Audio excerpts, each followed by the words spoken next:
the publisher of the small newspaper that raised red flags about George Santos' bid for a House seat, appeared on MSNBC Saturday morning and recalled an alarming first meeting with the then-candidate who came seeking his paper's endorsement. Speaking with host Corey Coffin, Grant Lally of the North Shore Leader said he agreed to sit down with Santos after having run for the seat himself years before. As he told the host, it wasn't long into the meeting with himself and the editors that they realized something seemed off with Santos, and their suspicions grew that he was lying to them. 3 years ago, in January 2020, and he reached out to us via a woman that we both knew, and wanted to sit down and wanted our support, he recalled. I had actually run for the seat many years before that, and he was looking for my support, and so I sat down with him for about an hour and a half. I asked him a lot of questions, a lot of pointed questions, a lot of personal questions, not an unfriendly meeting at all, but he was really a weirdo right from the start.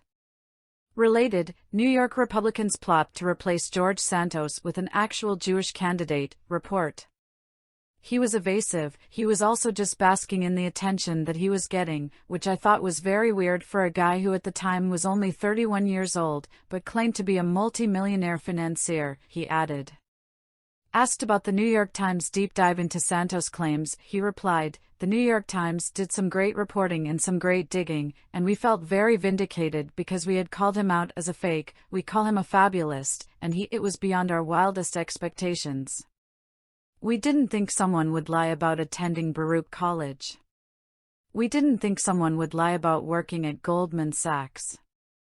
I knew, by the way, that he wasn't Jewish because the first time I met him, I asked him about his heritage and his background in Brazil, and I don't think he expected it, and so he actually told the truth.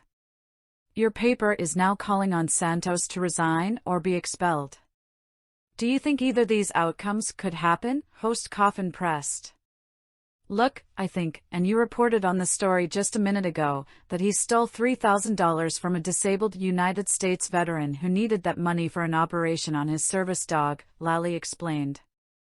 Santos put up a GoFundMe and raised $3,000, stole the money, and then disappeared, and the dog didn't get its surgery, and the dog died.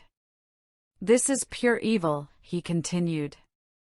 No one can support him at this point. Even those who have been fist-pumping him, in a tentative way, that is all going to stop, because you can't support this level of evil by everyone. So I think it will be a pretty close to a unanimous vote to expel him, and I think it's coming pretty soon.